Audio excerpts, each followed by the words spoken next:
जय हिंद साथियों, आप सभी का स्वागत करता हूं आप सभी के अपने चैनल एग्जाम फतेह में। साथियों, आज की इस वीडियो में हम देखेंगे, पूरी तरीके से कंप्लीट करेंगे यूपी जीके को। यूपी पुलिस कांस्टेबल, आप सभी को पता है कि साथियों परीक्षा तिथि आपकी आ चुकी है और यूपी पुलिस कांस्टेबल एग्जाम में यूपी जीके के कई सारे क्वेश्चन आएंगे। तो मैं कह सकता हूं साथियों, यहाँ पर जो कॉन्टेंट मैंने तैयार किया है वो आपके लिए बहुत इंपॉर्टेंट है। यानी कि वो सभी चुनिंदा चीजें यहाँ पर आप लोग देखेंगे, सिर्फ वही चीजें आप लोग यहाँ पर देखेंगे जो डायरेक्ट आपसे साथियों एग्जाम में आपके पूछी जाती है। तो आप साथियों बिल्कुल तैयार हो जाइए। लगभग साथियों 200 के आसपास इंपॉर्टेंट फैक्ट मैं आपको बताऊंगा जहां से क्वेश्चन आपके एग्जाम में साथियों पूछे जाएंगे। क्योंकि समय कम है और मैं आपका बहुत ज्यादा समय नहीं लेना चाहता, इसलिए सभी प्रश्नों को मैंने वन लाइनर प्रकार से रखा है। ठीक है ना। तो यही क्वेश्चन साथियों ऑब्जेक्टिव टाइप से आपके सामने आएंगे और मेरा मानना है जब ये सभी क्वेश्चन आप तैयार कर लेंगे तो आपकी यूपी जीके पूरी कंप्लीट हो जाएगी। तो पहले नंबर का साथियों प्रश्न आपकी स्क्रीन पर है कि उत्तर प्रदेश का जनसंख्या की दृष्टि से भारत में कौन सा स्थान है। तो जनसंख्या के हिसाब से पहले स्थान पर है साथियों उत्तर प्रदेश पूरे भारत में। और अगर बात करते हैं क्षेत्रफल के हिसाब से भारत का क्या, अगर बात करें भारत में उत्तर प्रदेश का क्या स्थान है तो चौथा है। क्योंकि पहले नंबर पर साथियों क्षेत्रफल के हिसाब से जो है ना वो राजस्थान है, यानी कि सबसे ज्यादा क्षेत्रफल राजस्थान का है और फिर अपना उत्तर प्रदेश चौथे नंबर है। उसके बाद देखिए उत्तर प्रदेश की राजधानी लखनऊ से पहले कहां थी, यानी कि अभी तो राजधानी लखनऊ है उत्तर प्रदेश की, लेकिन लखनऊ से पहले जो राजधानी थी वो इलाहाबाद थी। ये आपको साथियों याद रखना है। उसके बाद अगर बात करें कि उत्तर प्रदेश की राजधानी लखनऊ जो बनी थी वो किस वर्ष बनी थी, तो 1921 में बनी थी। ठीक है। उसके अलावा आपसे पूछा जाता है कि उत्तर प्रदेश का राजकीय चिन्ह क्या है। तो साथियों एक वृत्त के भीतर 2 मछली और 1 तीर धनुष क्या है, ये यूपी का राजकीय चिन्ह है। ये आप लोग साथियों ध्यान रखिएगा। उसके बाद देखिए यहां पर अगर बात करते हैं कि उत्तर प्रदेश का राजकीय फूल क्या है, ये आपके एग्जाम में सवाल आएगा तो पलाश आपको बताना है। उत्तर प्रदेश का राजकीय पक्षी कौन सा है, तो सारस है। उत्तर प्रदेश का राजकीय पशु क्या है, तो साथियों बारहसिंगा है। और उत्तर प्रदेश की अगर बात करें सबसे ज्यादा जनघनत्व वाला जिला कौन सा है, तो गाजियाबाद है। और सबसे कम जनघनत्व वाला जिला कौन सा है उत्तर प्रदेश में, तो ललितपुर है। ये सारे इंपॉर्टेंट फैक्ट साथियों आप लोग क्या करेंगे, आप लोग एक तरीके से अपने मनोमस्तिष्क में स्टोर करेंगे, क्योंकि क्वेश्चंस की अगर बात करें तो आपको यहीं से साथियों देखने को मिलेंगे। उसके अलावा अगर बात करें कि उत्तर प्रदेश का कौन सा जिला जहां पर सबसे ज्यादा जनसंख्या है, यानी कि सर्वाधिक जनसंख्या वाला जिला कौन सा है, तो प्रयागराज है। और सबसे कम जनसंख्या वाला जिला कौन सा है साथियों, तो महोबा है। ठीक है ना। उसके अलावा साथियों यहां पर अगर हम लोग बात करें कि सर्वाधिक लिंग अनुपात वाला जिला कौन सा है यूपी में, तो जौनपुर है। और सबसे कम लिंग अनुपात वाला जिला कौन सा है, तो गौतम बुद्ध नगर है। उसके अलावा अगर आपसे पूछा जाए कि उत्तर प्रदेश का जो सबसे छोटा जिला है वो कौन सा है, तो वो हापुड़ है। ठीक है। और ये किसका कितना क्षेत्रफल है, तो 660 वर्ग किलोमीटर इसका क्षेत्रफल है। या अगर आपसे पूछा जाए कि उत्तर प्रदेश का सबसे बड़ा जिला कौन सा है क्षेत्रफल के अकॉर्डिंग, तो साथियों लखीमपुर खीरी है। ये भी आप लोग क्या करेंगे साथियों, आप लोग ध्यान रखेंगे। अब यहां पर साथियों अगर बात करें, मैं आपको एक पीडीएफ बता रहा हूं, एक नहीं बल्कि साथियों 2 तरह की पीडीएफ आपके लिए एग्जाम के लिए साथियों तैयार की गई है। पहली पीडीएफ की अगर बात करते हैं साथियों, इसमें आपको यूपी पुलिस कांस्टेबल की अगर बात करते हैं, यूपी पुलिस कांस्टेबल की अगर बात करें ऑल शिफ्ट का साथियों आपको सॉल्यूशन दिया जाएगा। क्योंकि अगर बात करते हैं साथियों, देखिए जो भी अगर आप जिस एग्जाम की तैयारी कर रहे हो, अगर आप एसएससी की एग्जाम की तैयारी कर रहे हैं तो आप एसएससी के पिछले पेपर देखो, यानी कि पिछले पेपर में कैसे क्वेश्चन आए हैं वो देखो, क्योंकि कई सारे क्वेश्चन रिपीट होते हैं। अगर आप रेलवे एग्जाम की तैयारी कर रहे हैं तो प्रीवियस ईयर क्वेश्चन पेपर आप पढ़ें, उससे बहुत फायदा मिलता है। लेकिन अगर आप यूपी पुलिस की तैयारी कर रहे हैं तो यूपी पुलिस में जितनी भी शिफ्ट हो चुके हैं 5-10 सालों में, उनको देखिए, उनके क्वेश्चन देखिए, वहां से साथियों डायरेक्ट आपसे क्वेश्चन पूछे जाएंगे। तो आपको साथियों ये 18 शिफ्ट दी जा रही है। इसमें हिंदी होगी, इसमें जीके जीएस यूपी जीके होगी, इसमें मैथ होगी, इसमें रीजनिंग होगी, यानी कि सभी कुछ आपको इसमें मिलेगा।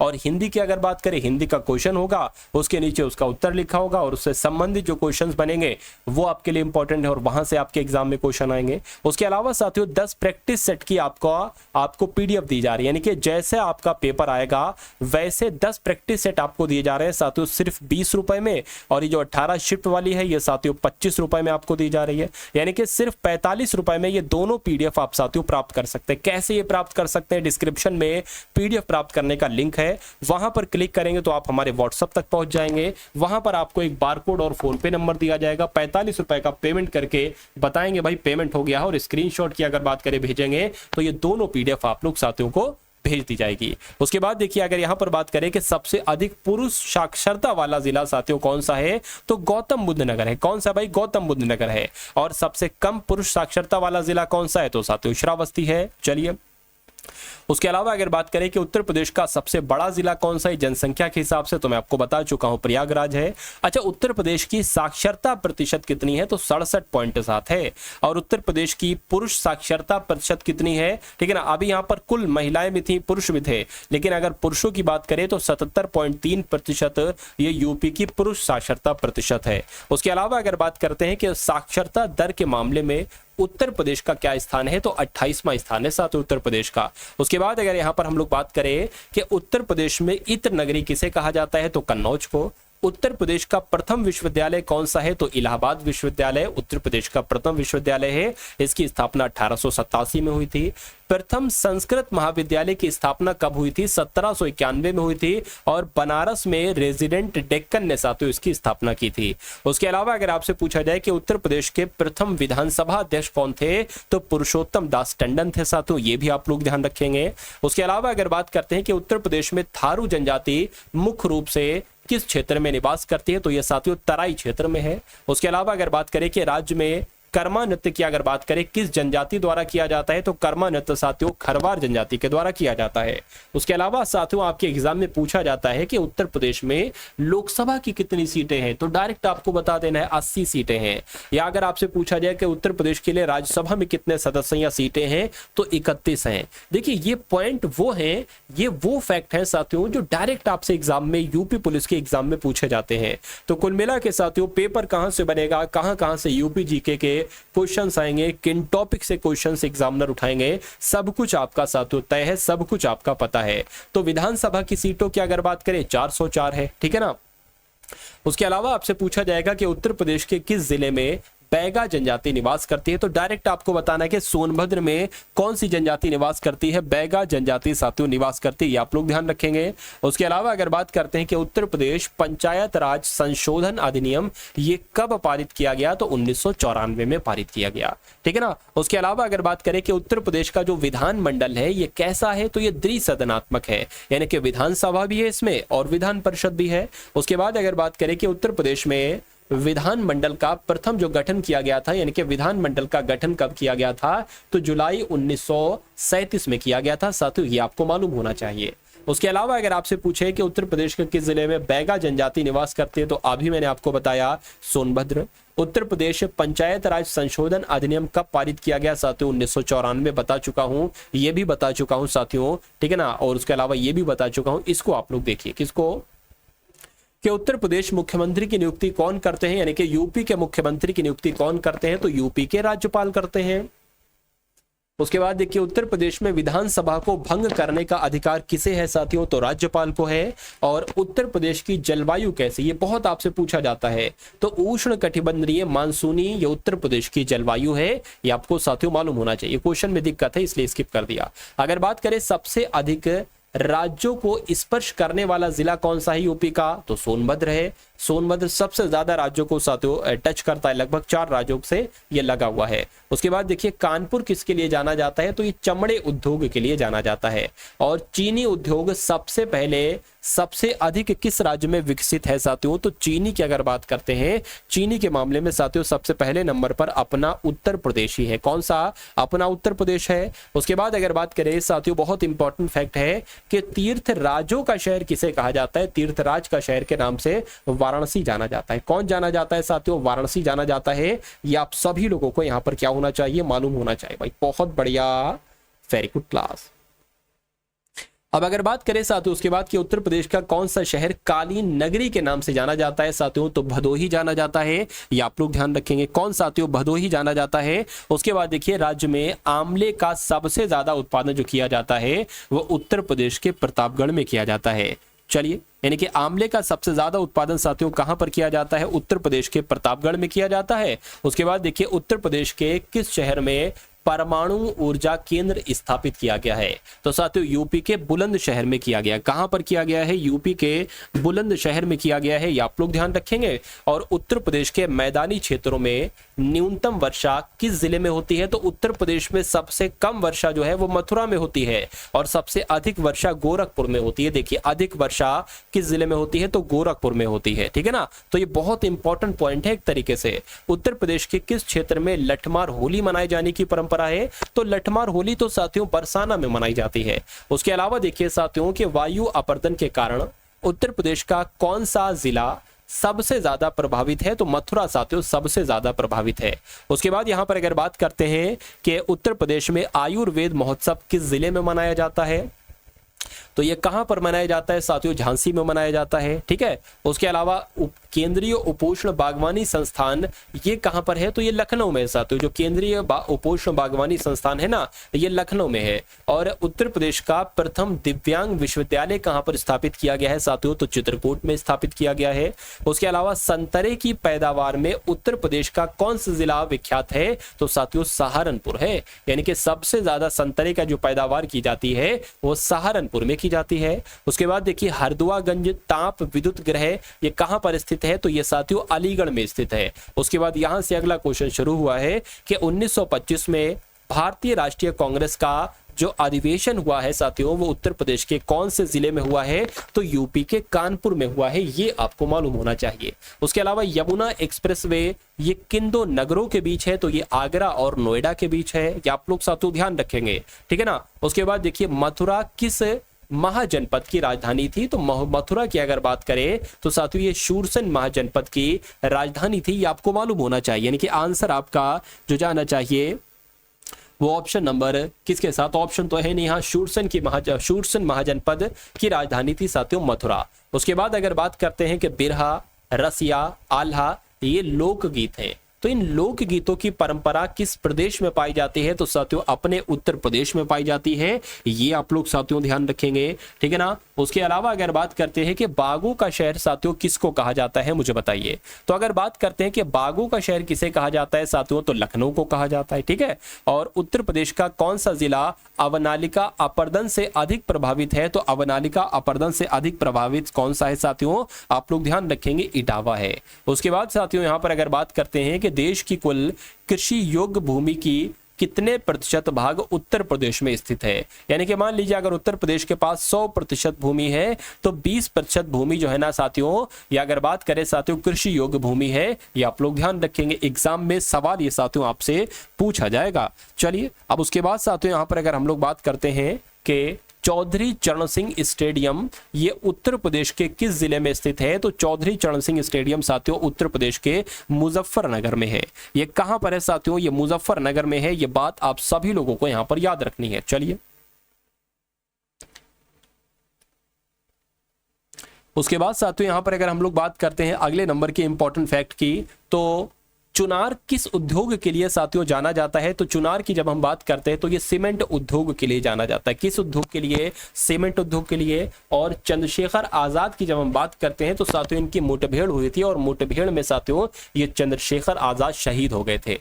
कहां मुठभेड़ हुई थी? तो इलाहाबाद में हुई थी, इसलिए सही जवाब इलाहाबाद हो जाएगा। उसके बाद देखिए किस परियोजना में उत्तर प्रदेश, बिहार और नेपाल सम्मिलित हैं? तो मैं कह सकता हूं गंडक परियोजना की अगर बात करते हैं तो गंडक परियोजना में उत्तर प्रदेश, बिहार और साथियों नेपाल सम्मिलित हैं। ये आप सभी लोगों को मालूम होना चाहिए। भाई बहुत बढ़िया, वेरी गुड क्लास। चलिए साथ उसके बाद देखिए अगला सवाल आपकी स्क्रीन पर है और आपसे पूछा जा रहा है कि कांच उद्योग के लिए उत्तर प्रदेश का कौन सा नगर जाना जाता है? तो फिरोजाबाद में साथियों कांच का उद्योग होता है।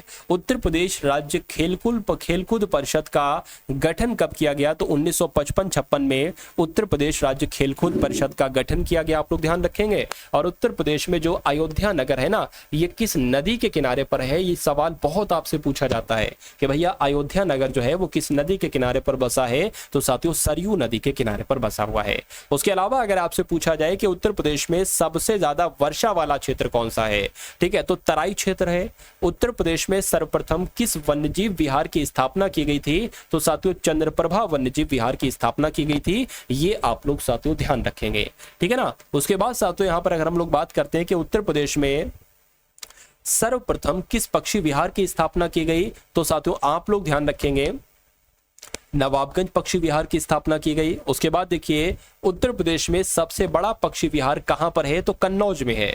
और उसके बाद देखिए उत्तर प्रदेश में जो यूरेनियम है ये किस जिले में पाई जाती है, तो साथियों ये ललितपुर में पाई जाती है, बिल्कुल। और उत्तर प्रदेश में बांदा किस जिले में, ठीक है, बांदा किस जिले में पाया जाता है, बांदा नहीं होना चाहिए भाई, यहाँ पर तामा होना चाहिए। क्या, तामा यहाँ पर होना चाहिए। तामा किस जिले में पाया जाता है, ये भी साथियों ललितपुर में ही पाया जाता है।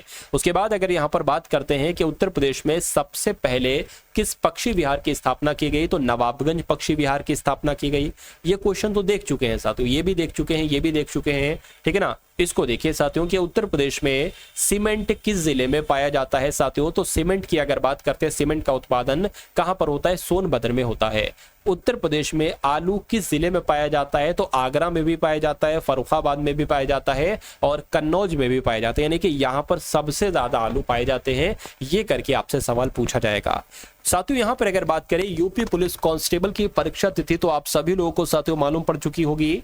तो आप लोग साथियों अगर वाकई में अपने एग्जाम को पास करना चाहते हैं, अपने एग्जाम को क्रैक करना चाहते हैं, वाकई में इस बार आपको वर्दी चाहिए है, तो मेरी एक सलाह मानिए, मेरी क्लास होती है साथियों रोजाना रात्रि 8 बजे, स्पेशली यूपी पुलिस कांस्टेबल के लिए वो क्लास है।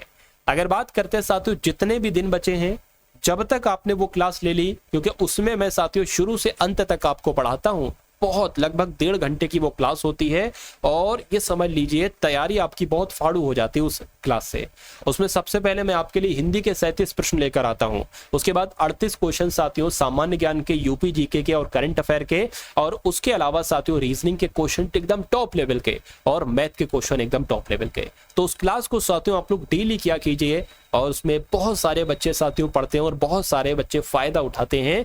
तो इस चैनल को कुल मिला के साथियों आप लोग सब्सक्राइब कर लीजिए, उसके अलावा बेल आइकन पर क्लिक कर लीजिए। और अगर इस वीडियो को साथियों लाइक नहीं किया, देखिए मुझे आपसे कुछ नहीं चाहिए, सिर्फ वीडियो को लाइक आप कर दिया करो, मेरा मोटिवेशन साथियों यही है, क्योंकि लाइक से साथियों मेरा मोटिवेशन बढ़ता है। और जब मैं देखता हूं कि मैक्सिमम बच्चों ने लाइक किया है, तो मैं आपके लिए और मेहनत से कंटेंट बनाता हूं और मेहनत से आपको पढ़ाने की कोशिश करता हूं। चलिए, तो उत्तर प्रदेश में साबुन का उत्पादन किस जिले में किया जाता है साथियों, तो कानपुर में किया जाता है। उत्तर प्रदेश में प्रमुख रूप से आम की किन 2 किस्मों का उत्पादन किया जाता है, एक तो दशहरी का किया जाता है और चौसे का किया जाता है। उसके अलावा अगर बात करते हैं साथियों कि उत्तर प्रदेश में प्रथम विकलांग विश्वविद्यालय कहां पर स्थापित किया गया है साथियों, तो चित्रकूट में किया गया है। उत्तर प्रदेश में परमाणु विद्युत केंद्र कहां पर स्थित है, तो नरौरा में स्थित है।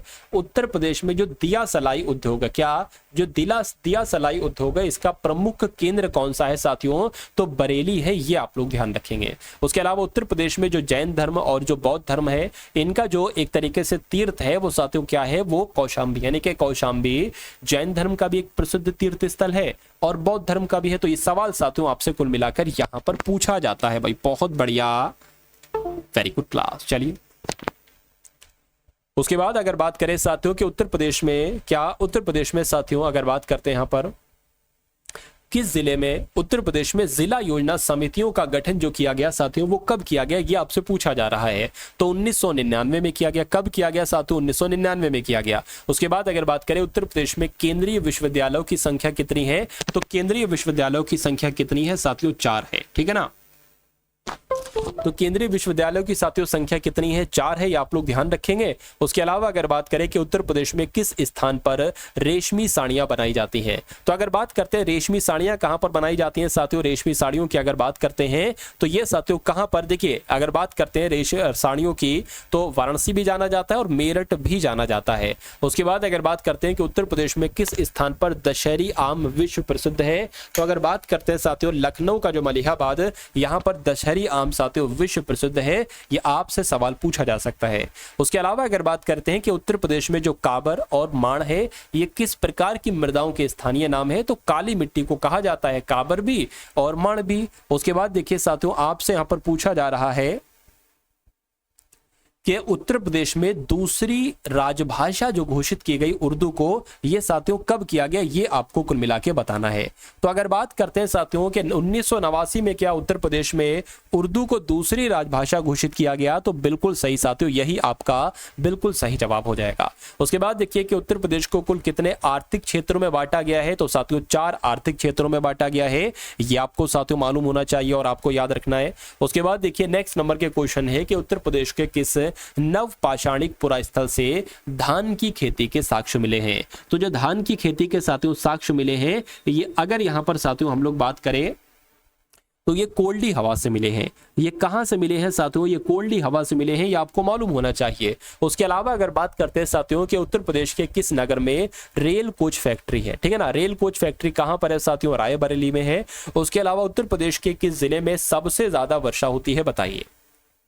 तो अगर सबसे ज्यादा वर्षा होती है कहां पर? तो गोरखपुर में। और सबसे कम वर्षा जो होती है साथियों वो मथुरा में होती है। तो ये दोनों इंपॉर्टेंट फैक्ट आप लोग साथियों ध्यान रखेंगे। उसके अलावा अगर बात करें कि उत्तर प्रदेश की सबसे बड़ी नक्षत्रशाला ये कौन सी है साथियों? तो ये गोरखपुर नक्षत्रशाला है। उसके अलावा उत्तर प्रदेश की प्रथम महिला मुख्यमंत्री कौन थी? तो सुचिता कृपलानी उत्तर प्रदेश की पहली महिला मुख्यमंत्री थी। और उत्तर प्रदेश का सर्वाधिक प्राचीन संग्रहालय साथियों कहां पर है? तो ये लखनऊ में है। यानी कि उत्तर प्रदेश का सर्वाधिक प्राचीन संग्रहालय साथियों लखनऊ हो जाएगा। उसके अलावा अगर बात करते हैं कि उत्तर प्रदेश का बृहत्तम उद्योग कौन सा है? तो जो हथकरघा उद्योग है ना, हथकरघा उद्योग, ये उत्तर प्रदेश का बृहत्तम उद्योग है। ये आपको साथियों मालूम होना चाहिए। उसके अलावा अगर बात करें कि उत्तर प्रदेश का वर्तमान स्वरूप किस दिन अस्तित्व में आया? तो साथियों 9 नवंबर 2001 को उत्तर प्रदेश का वर्तमान स्वरूप अस्तित्व में आया। ये आप लोग ध्यान रखेंगे। उत्तर प्रदेश का राज्य अध्यक्ष राज्यपाल कहलाया जाता है, बिल्कुल, ठीक है ना। इनकी नियुक्ति कौन करते हैं? तो राष्ट्रपति साथियों इनकी नियुक्ति करते हैं। ये आपको मालूम होना चाहिए। चलिए अगर उसके बाद बात करें कि उत्तर प्रदेश का जो प्रसिद्ध दुधवा नेशनल पार्क है ये किस जिले में है? तो ये लखीमपुर खीरी में है। ये कहां पर है साथियों? ये लखीमपुर खीरी में है। ये जानकारी आप लोग साथियों ध्यान रखेंगे भाई, बहुत बढ़िया, वेरी गुड क्लास। चलिए उसके बाद देखिए साथियों अगले नंबर का साथियों सवाल आपकी स्क्रीन पर है। चलिए साथियों यहां पर देखिए और मुझे बताइए कि राइट आंसर क्या होगा। देखिए साथियों यहां पर अगर बात करें साथियों कि उत्तर प्रदेश का प्रमुख लोकगीत कौन सा है? चलिए तो अगर बात करते हैं साथियों यहाँ पर लोकगीत की, तो जो बिरहा है ना, बिरहा, ये साथियों प्रथम एक तरीके से प्रमुख लोकगीत है यूपी का। और उत्तर प्रदेश का कौन सा जनपद सबसे ज्यादा वनों से आच्छादित है? तो सोनभद्र की अगर बात करते हैं साथियों ये सबसे ज्यादा वनों से आच्छादित है। ये आप सभी लोगों को यहाँ पर ध्यान रखना है भाई, बहुत बढ़िया, वेरी गुड क्लास। चलिए अब अगर उसके बाद बात करें कि अमरूद उत्पादन के लिए शहरों का कौन सा जोड़ा सही है? तो साथियों बरेली है और इलाहाबाद है। भारतीय कालीन औद्योगिक संस्थान कहां पर है? तो भदोही में है। हथकरघा तकनीकी संस्थान वाराणसी के चौका घाट में है। ये जानकारी आप लोग ध्यान रखेंगे। और अगर बात करते हैं साथियों यहाँ पर कि भारतीय राष्ट्रपति, ये कुछ दिक्कत यहाँ पर हो गई है, कोई दिक्कत नहीं है। उसके बाद देखिए उत्तर प्रदेश कृषि अनुसंधान परिषद कहां पर स्थित है? तो ये साथियों लखनऊ में है। राज्य आपदा प्रबंधन प्राधिकरण कहां पर है साथियों? तो ये लखनऊ में है, राज्य आपदा प्रबंधन प्राधिकरण। और उसके अलावा आपसे पूछा जाए कि व्यापार सुविधा केंद्र, क्या साथियों व्यापार सुविधा केंद्र एवं क्राफ्ट म्यूजियम कहां पर है? तो साथियों वाराणसी में है। और बायोटेक्नोलॉजी पार्क ये उत्तर प्रदेश में कहां पर है? तो लखनऊ में है। और वीवी गिरी नेशनल लेबर इंस्टीट्यूट कहां पर है साथियों? नोएडा में है। उसके अलावा उत्तर प्रदेश की अगर पूर्व से पश्चिम तक की लंबाई की बात करें तो 650 किलोमीटर है। और उत्तर प्रदेश की उत्तर से दक्षिण तक की चौड़ाई की अगर बात करें तो 240 किलोमीटर है। उसके अलावा अगर बात करें कि उत्तर प्रदेश से सटे राज्यों की संख्या कितनी है? तो 9 है। इसमें 8 राज्य आ जाएंगे और 1 केंद्र शासित प्रदेश आ जाएगा। ये जानकारी आप लोग ध्यान रखेंगे। और यहां से भी साथियों कई सारे सवाल आपसे पूछे जाते हैं। आपसे पूछा जाता है कि उत्तर प्रदेश का सबसे पूर्वी जिला कौन सा है? तो बलिया है। उत्तर प्रदेश का सबसे पश्चिमी जिला कौन सा है? तो शामली है। और उत्तर प्रदेश का सबसे उत्तरी जिला कौन सा है? तो सहारनपुर है। और उत्तर प्रदेश का सबसे दक्षिणी जिला कौन सा है? तो सोनभद्र है। साथियों जो आपके इंपॉर्टेंट फैक्ट होते हैं ना, इंपॉर्टेंट फैक्ट ही यहां पर लिए गए हैं। यानी कि यहां पर साथियों सिर्फ वही चीजें ली गई हैं, वही सवाल लिए गए हैं, वही क्वेश्चंस लिए गए हैं जो डायरेक्ट आपसे एग्जाम में पूछे जाते हैं। बाकी इधर का उधर का कुछ नहीं लिया गया है। तो अब साथियों टारगेट सिलेक्शन को एक तरीके से अपना एक टारगेट सिलेक्शन भी है, मैं आपको बता दूं।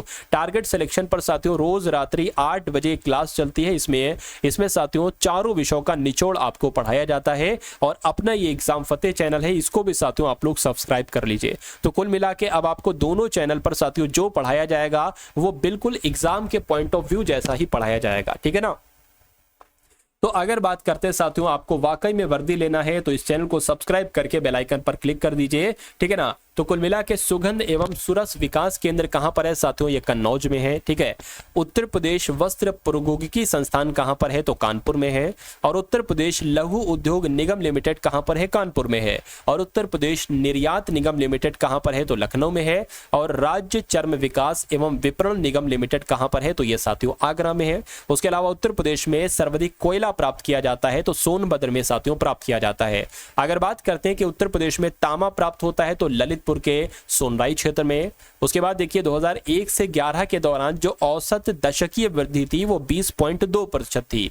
2001 से 11 के दौरान औसत वार्षिक वृद्धि कितनी थी, 1.85% थी। ये हो सकता हो सवाल आपसे पूछा जाए, तो मैं नहीं छोड़ रहा हूं कुछ के जो हो सकता हो सवाल आपसे पूछा जाए और मैं आपको ना करवाऊं, ऐसा नहीं होगा।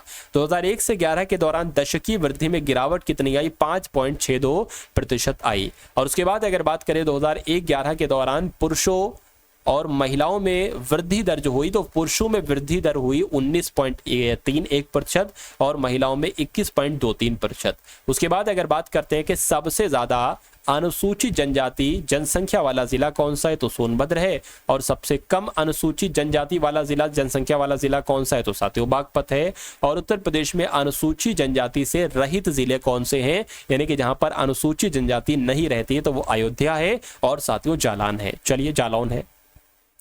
उसके बाद अगर बात करें कि उत्तर प्रदेश हस्तशिल्प विकास एवं विपणन निगम के लिमिटेड, ये साथियों कहां पर है, तो ये लखनऊ में है। उसके अलावा राज्य उत्तर प्रदेश राज्य औद्योगिक विकास प्राधिकरण की अगर बात करते हैं साथियों, ये कहां पर है, तो ये साथियों आप लोग ध्यान रखेंगे ये कहां पर है, ये कानपुर में है। कहां पर है साथियों, ये कानपुर में है। चलिए उसके अलावा यहां पर अगर बात करते हैं साथियों हम लोग कि उत्तर प्रदेश का औसत लिंग अनुपात 2011 की जनगणना के अनुसार कितना था, तो भारत का लिंग अनुपात की अगर बात करें साथियों 912 था। ठीक है ना, तो भारत का जो था वो 943 था और उत्तर प्रदेश का कितना था, 912 था। तो ये दोनों इंपॉर्टेंट पॉइंट आप लोग साथियों ध्यान रखेंगे भाई, बहुत बढ़िया, वेरी गुड क्लास। चलिए अब उसके बाद अगर बात करें साथियों 2001 से 11 के दौरान उत्तर प्रदेश का लिंग, ये थोड़ा सा दिक्कत यहां पर दे रहा है, इसलिए स्किप कर देंगे इस क्वेश्चन को। चलिए उसके बाद अगर साथियों यहां पर हम लोग बात करें संगीत की दृष्टि से लखनऊ घराने का स्वर्ण काल किसके काल को कहा जाता है, तो नवाब वाजिद अली शाह के काल को लखनऊ घराने का स्वर्ण काल कहा जाता है। तो बिस्मिल्लाह खां और मुमताज खां शहनाई वादक हैं, कौन से घराने के, तो ये बनारस घराने के। उसके अलावा बिंदादीन, कोदव सिंह, खुर्शीद अली खां, शंभू महाराज, बिरजू महाराज, इनका संबंध जो है वो किस घराने से है, तो वो लखनऊ घराने से है। उसके अलावा अगर बात करें साथियों छोटी मैना, बड़ी मैना, रसूलन बाई, सरस्वती देवी, विद्याधरी की देवी, मोती केसर आदि ठुमरी ठप्पा गायिकाएं जो है ना, इनका संबंध साथियों बनारस घराने से है। और उत्तर प्रदेश का पहला केंद्रीय कारागार बरेली में है। और उत्तर प्रदेश में राष्ट्रपति शासन जो लग चुका है वो 10 बार लग चुका है। और उत्तर प्रदेश के प्रथम मुख्यमंत्री साथियों कौन है, तो गोविंद वल्लभ पंत हैं, ये आप लोग साथियों ध्यान रखेंगे। उसके अलावा अगर बात करें कि उत्तर प्रदेश के प्रथम उप मुख्यमंत्री कौन है, तो चौधरी चरण सिंह है। उत्तर प्रदेश एवं देश की पहली महिला मुख्यमंत्री कौन है, तो सुचिता कृपलानी है। उत्तर प्रदेश देश की पहली महिला राज्यपाल की अगर बात करें साथियों तो सरोजनी नायडू हैं। और उत्तर प्रदेश में पैरा ट्रूपर्स ट्रेनिंग स्कूल कहां पर है, तो आगरा में। देखिए बहुत सुपर फास्ट तरीके से मैंने आपको पढ़ाया है, क्योंकि समय कम है और कम समय में जो परीक्षा वाला कंटेंट आपको दिया जाएगा साथियों वो एग्जाम फतेह के माध्यम से दिया जाएगा और अपने टारगेट सिलेक्शन के माध्यम से दिया जाएगा। ठीक है ना। उसके अलावा देखिए आदित्य बिरला ग्रुप ने निजी हवाई अड्डा विकसित किया है सोनभद्र के म्योरपुर में। देश का पहला मल्टी मॉडल टर्मिनल कहां पर बनाया गया है, वाराणसी के रावलपुर में। उत्तर प्रदेश में लखनऊ आकाशवाणी केंद्र की स्थापना कब हुई थी, तो 2 अप्रैल 1998 में हुई थी। और भारत में सबसे पहले हवाई डाक सेवा जो शुरू की गई वो इलाहाबाद, ठीक है ना, से नैनी के मध्य साथियों शुरू की गई। ये आप लोग साथियों यहां पर ध्यान रखेंगे भाई, बहुत बढ़िया, वेरी गुड क्लास। तो इतने साथियों क्वेश्चंस आपने देखे। मेरा मानना है कि सभी टॉप लेवल के एक तरीके से क्वेश्चन है। अब मैं आपको 2 चीजें बता रहा हूं। एक तो साथियों जिन 2 पीडीएफ का मैंने जिक्र किया है वो 2 पीडीएफ आपको जरूर लेना चाहिए, सिर्फ 45 रुपए में। बहुत अधिक रेट मैंने रखा ही नहीं है कि हर बच्चा इसको ले सके, और बहुत सारे बच्चे साथियों इस पीडीएफ को ले रहे हैं। इसमें आपको साथियों देखिए अगर बात करें ना, मान लीजिए आप किसी एग्जाम की तैयारी कर रहे हैं तो आपको सबसे पहले उस एग्जाम में जो पिछले एग्जाम हो चुके हैं उनके क्वेश्चंस को लगाना चाहिए। क्यों? क्योंकि क्वेश्चन रिपीट होते हैं भाई। अगर आप इन जो 18 शिफ्ट में आपको दे रहा हूं साथियों, 2024 की, 2020 की, 2019 की, 18 की और उससे पहले भी, अगर आप इन क्वेश्चंस को देख लेते हैं, लगा लेते हैं साथियों, उसके अलावा जो लगभग 10 प्रैक्टिस सेट मैं आपको दे रहा हूं, इन प्रैक्टिस सेट को साथियों आप लोग अगर लगा लेते हैं तो मेरा मानना है लगभग 65 से 70% पेपर तो आपका इन्हीं 2 पीडीएफ से साथियों फंस सकता है। ठीक है ना। तो कुल मिला के साथियों डिस्क्रिप्शन में उसका लिंक है, पीडीएफ प्राप्त करने का लिंक है। ठीक है, पीडीएफ प्राप्त करने का लिंक है, उसको क्लिक करेंगे तो व्हाट्सएप पर आप हमारे पहुंच जाएंगे और वहां से जाकर साथियों पेमेंट आप करेंगे, आपको बारकोड दिया जाएगा और स्क्रीनशॉट आप देंगे तो ये दोनों पीडीएफ आपको साथियों तुरंत सेंड कर दी जाएंगी। उसके अलावा यूपी पुलिस कांस्टेबल की अगर बात करें तो एक प्लेलिस्ट मैं आपको दे रहा हूं निःशुल्क, उसका लिंक भी डिस्क्रिप्शन में है, लिखा होगा यूपी पुलिस कांस्टेबल प्लेलिस्ट है। अगर उस पूरी प्लेलिस्ट को आप साथियों खगाड़ डालते हैं तो मेरा मानना है कि हर एक कॉन्सेप्ट आपका कंप्लीट हो जाएगा, चाहे वो रीजनिंग का हो, चाहे मैथ का हो, चाहे हिंदी का हो। तो उस प्लेलिस्ट को भी साथियों जरूर लगाइएगा एग्जाम से पहले तक। और जो क्लासेस आपको यहां पर दी जा रही इन सभी क्लासेस को साथियों वॉच कीजिए इस बार वर्दी पाने के लिए। ठीक है ना। और डिस्क्रिप्शन में एक साथियों व्हाट्सएप ग्रुप है, टेलीग्राम ग्रुप है, इन दोनों ग्रुप्स को साथियों ज्वाइन कर लीजिए क्योंकि डेली क्लास के लिंक मैं यहां पर साथियों डाल देता हूं इन दोनों ग्रुप्स में। तो इस वीडियो को लाइक कीजिएगा, वीडियो को शेयर कीजिएगा अपने मित्रों के साथ। तो मिलते हैं हम सभी लोग आने वाली वीडियो में। जय हिंद साथियों।